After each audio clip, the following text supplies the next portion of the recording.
అన్న నమస్తే. నమస్తే అన్న. ఇక్కడ జూబ్లీహిల్స్లో ఎలక్షన్స్ వస్తూ ఉన్నాయి కదా, ఏ పార్టీ గెలిస్తే బాగుంటుంది అనుకుంటా ఉన్నారు?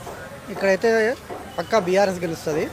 ఎందుకంటే మాగంటి గోపీనాథ్ గారు ఇక్కడ స్థానిక ప్రజలలో ఒక స్థానిక నాయకుడుగా, ఇంకోటి పేద బడుగు బలహీన వర్గాలకు ఎల్లప్పుడూ అందుబాటులో ఉండే నాయకుడుగా, మరి మా మధ్యతరగతి ప్రజలలో ఎప్పుడూ ఒక సొంత కుటుంబ సభ్యుడిగా మెలిగేవాడు. కాబట్టి ఖచ్చితంగా మాగంటి గోపీనాథ్ గారిని పక్కా గెలిపిస్తాం ఇక్కడ.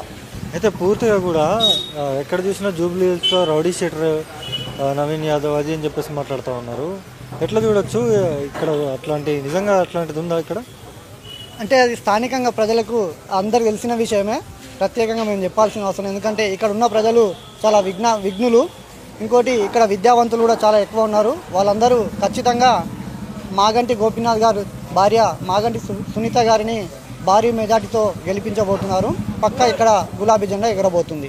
అంటే పూర్తిగా కూడా కాంగ్రెస్ పార్టీ నాయకులు ఖచ్చితంగా మేమే గెలుస్తూ ఉంటూ కూడా ధీమా వ్యక్తం చేస్తూ ఉన్నారు. మీరేమో ఖచ్చితంగా కూడా బీఆర్ఎస్కి మేము ఓటేసి గెలిపించుకుంటామని చెప్పేసి మీరు అంటూ ఉన్నారు. ఎట్లా చూడొచ్చు? వాళ్ళేమో పెయిడ్ ఆర్టిస్టులాగా కొంతమందితో చెప్పించుకుంటున్నారు, కానీ ఇక్కడ స్థానిక ప్రజలు మాత్రం ఆల్రెడీ ఎప్పుడో డిసైడ్ అయిపోయారు. ఖచ్చితంగా జరిగే పరిణామం మాత్రం భారీ మెజార్టీతో సునీత గారు గెలవబోతున్నారు. ఏది ఏడెత్తాడు ఇత్తలేడు బిడ్డ.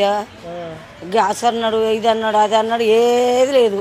అదైనా మొన్నడు కంచె పడతాను ఈ 2000 ఆ వరకు తిప్పలు పెట్టాడు. తాత తెచ్చిపోయి ఇప్పుడు 2 ఏళ్ళు 3 ఏళ్ళు పడాయి. మొన్నడు కంచె వస్తాను నెల అవుతుంది. 6 గ్యారెంటీలు అన్ని ఇచ్చినా అంటాడు రేవంత్ రెడ్డి. ఏమి ఇవ్వలేదు సార్, ఏమి ఇవ్వలేదు. ఏమో మరి నాకు తెలియదు నాయన. కొంతమందికి అయితే వచ్చినాయి, నాకైతే నేను పోలే, నాకు శాతకాలం నేను పోలేదు. కొంతమందికి వచ్చినాయి. ఇప్పుడు కేసీఆర్ పరిపాలన మంచిగుందా, రేవంత్ రెడ్డిది మంచిగుందా? కేసీఆర్దే మంచిగుందా.